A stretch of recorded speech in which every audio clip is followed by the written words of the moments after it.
Hello and welcome. This is We Make Art, and I am your host, artist and mentor, Sarah Rockwood. And I am so glad that you are here today, that you have chosen to listen to this episode and engage with what I'm going to present today, which I hope will be equal parts stimulating, nourishing, and perhaps a little confronting or challenging as well. Because today I want to talk about something I saw on television, on reality television, while I was recovering, and it woke something in me. It really got me stirring. And it's this idea of, quote unquote, I'm doing the air quotes, matching energy. Matching energy. So this was something that it's something you hear bandied about in the internet space, but it was only when I was watching Selling Sunset, because, reality TV is fantastic to binge when you're sick, because you can just hit play on episode 1 and then, you fall asleep, you wake up, you fall asleep, you wake up, you still know everything that's going on because it's not that intense plot wise. So I'm watching Selling Sunset, and I'm looking at these beautiful, intelligent, successful women, successful in all the ways, we are taught under patriarchy and capitalism are success, right? So we all get to make our own personal definition of success. I'm talking about societal norm labeled success. So financially independent, have their own careers. A lot of the women on that show have really come from some very difficult childhood backgrounds. I don't want to get into too many trigger things, but some pretty heavy stuff in their childhoods. And they've built these lives that are glossy and on television and have an element of an element of normalized perfection. You know what I mean? That glossy, it's reality TV. You know exactly what I mean when I say that. And you know exactly what I mean when I say Selling Sunset. And I'm looking at these beautiful, intelligent, successful women say things like, I match energy. If she's kind to me, I'm kind to her. If she's rude, I'm rude. If she comes for me, I'm coming for her. And I get that it's television. I get that it's television and it's a heightened reality. Reality TV is not real. But it still stunned me because there's something in that yes, it's dramatic, but it also feels like a complete surrender. Because this is what happens with television, right? And what happens with these cultural touchstones of things. We can debate whether or not Selling Sunset is a cultural touchstone. I'm going to go with no. But, when these turns of phrase melt into society, they do melt into us. And so when I hear I match energy, if you're rude, I'm rude. If you're kind, I'm kind. If you come for me, I'll come for you. That to me just feels like a handing over of personal power. And in the name of keeping score, it's some sort of tit for tat. It's got an inbuilt, that's the word I'm going for, an inbuilt sense of competition that we have to fight against each other, especially as women. And I do watch reality television, but I do struggle with it. The more I decenter men, the more comfortable I become with my own. No, let me rephrase that. I am comfortable with my sexuality. The more, as a lesbian, the more aware I become of the lack of representation of that in culture at large, the more aware I am of patriarchal influences, of capitalism influences, of white supremacy influences in reality television specifically, but in the world at large. But let's talk reality television. the harder I find it is to watch it. And the relational aggression, woman to woman, I find at times it's definitely entertaining at times, and there's sometimes, when Erica Jane arches her eyebrow that I'm like, yes. But I struggle sometimes to watch it for those reasons, because it's like that cognitive dissonance of like, what is it, just popcorn for my brain? Is it just junk food for my eyes?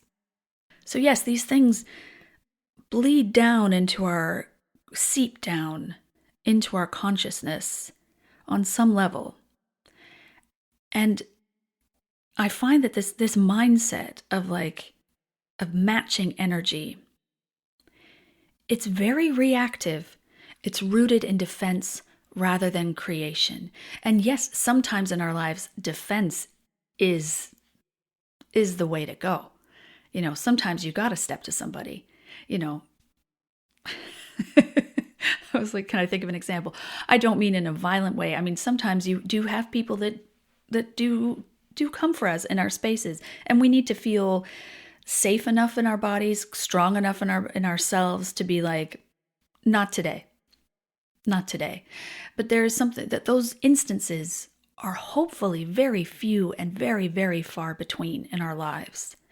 But going into every interaction, having a baseline or a motto of I match energy, puts us constantly in a state of reaction. And I truly believe that as sovereign women, as sovereign artists, creatives, leaders, our job is not to mirror the room, even though we've been taught that, especially as, if you've been socialized as a woman growing up, you have been taught to mirror the energy around you and create peace for the people around you. But I would argue that our job, or our role, let's not say job, let's say role, our role, our honoring of ourselves is in setting the tone of the room. It is bringing the energy we wish to have into the room, rather than matching the energy that's already there or trying to transmute the energy that's already there. We get to set the tone. And the other sticky part about matching energy and or acquiescing to the energy of others in the room. And I think we have all done this. I say this, I impart this to you as someone who has fully done this. I have been in rooms with people where someone is freaking out, and my goodness, I'm doing everything except up to and including tap dancing, not literally, but I would if it had worked, to bring that person down, to help that person out with their emotional state, which you really can't do. We have to move through our own emotional states. We can hold space for people that have shown themselves to be deserving of our work in that regard, but that's a conversation for another time.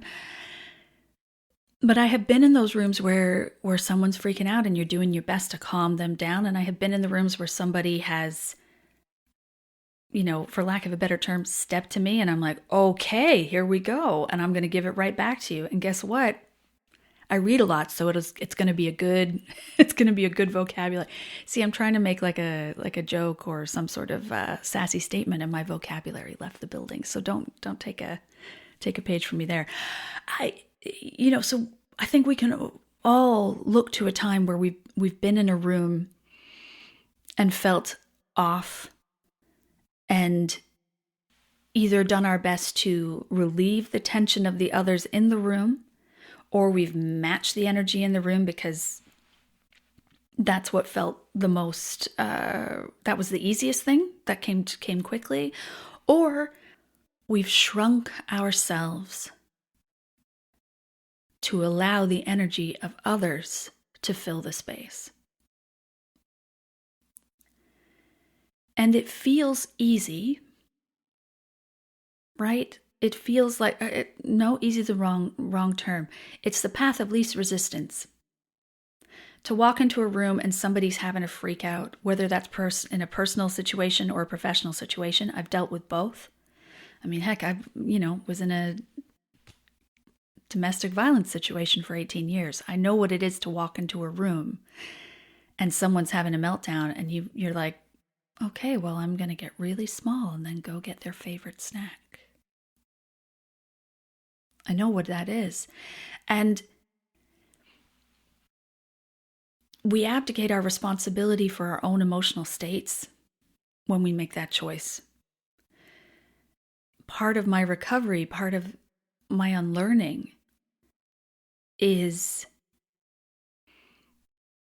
really accepting, and it's a difficult thing to accept, that I am responsible for how I feel. I am. It is not someone else that makes me feel a certain way. It's me. And that isn't to say that people aren't assholes or abusive or say horrible things to us. But it is I'm struggling even to say this on the microphone because I know how confronting it is to hear, because fuck me. You know what's funny? The last episode I put out, I didn't swear at all. And I was like, maybe I'm over swearing on this podcast. Nope.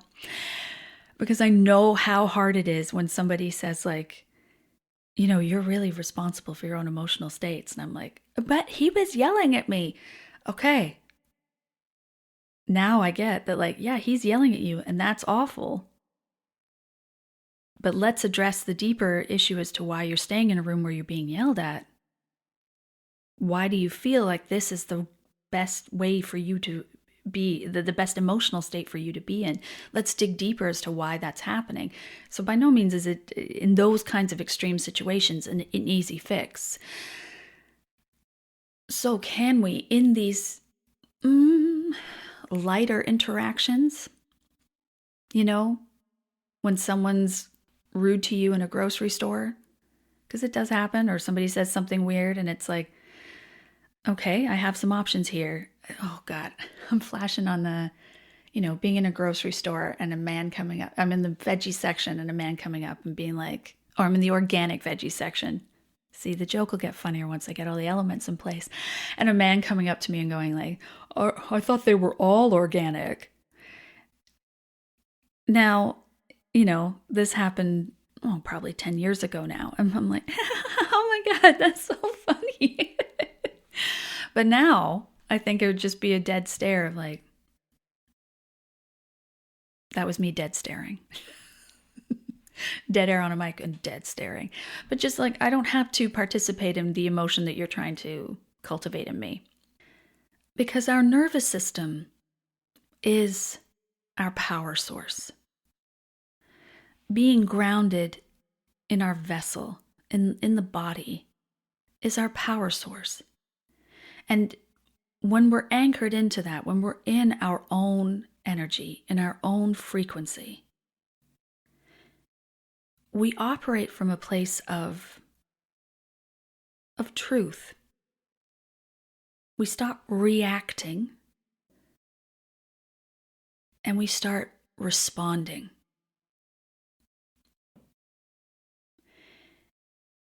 And this is that thing where we talk about the trigger and the response, and widening that gap between trigger and response. Because the wider that gap gets, the more space you have, the more ease you have, the more art you have, the more self-leadership you have. Because in that gap is the fullness of us. It's the fullness of us. And then we can layer with that. Or what might actually help us in the initial stages, before, as the gap is widening, because the widening of the gap takes time. It does. It takes time. I'm still working on it. There's some situations where my gap is super wide and I am fabulous and feel great and luxurious and revel in my own energy. And then there are other situations where I'm like, ooh, the gap is tight. I'm feeling squeezed. And in those places in particular, that's where I choose my frequency first. Before you enter the room, center yourself and then decide what energy you want to bring to the room. What feels true for you to hold in your body today, without considering the expectations of others? What is true for you in your heart today? And this goes back to creative sovereignty, because the more in ourselves we are, the more embodied we become, the more aware we become of what triggers us into fight or flight, and also triggers us into joy, or glimmers. That's the word. That was the word I was looking for. What are our triggers? What are our glimmers? How do I respond to things? What is the gap between stimulus and response widening? Like, the more we stay in ourselves, the more we return to ourselves, the more powerful we become. Definitely, the more powerful our art becomes. And again, much like success, we all get our own definition of success. We all get our own definition of power. Because one artist's power is most likely going to be different than another artist's power. You know, if you are someone who's making your living from selling your art, that's a different kind of embodiment than someone whose art is purely for themselves. Neither one is better or worse. They are just different. Oh gosh, I hope you didn't hear my stomach grumble there. Sometimes I used to worry about, like, I would get in situations like this. This is a total aside. And my stomach would grumble. And then I can't remember what I was watching, but it was someone who was explaining that, it was a Pilates, restorative Pilates video I was watching, class I was taking. And the instructor was talking about rest and digest, and how when you're around people, this is you guys, when you're around people or participating in an activity that feels very calming and nourishing, your digestive system can kick into overdrive, and suddenly your stomach's growling and churning and moving because your body finally feels safe enough to digest. And I'm like, oh, that explains why every time I had a massage, my stomach would be like, you know, would sound like a husky singing a scale. And here now, talking to you guys, working through and with this concept of matching energy and then finding internal sovereignty. My stomach is, I'm calm. I'm in rest or digest. And I hope you are too while you're listening to this. I hope that this discussion, that as I'm talking about that widening the gap and choosing your frequency, that you're cycling through the moments in your own life where that has happened for you and where it didn't happen for you. You know, we're all human, you know? We all have moments where we go, man, I really wish I hadn't said that. Or, man, I really wish I had said that. You know, and I think part of the journey as sovereign artists and creatives is getting to a place where,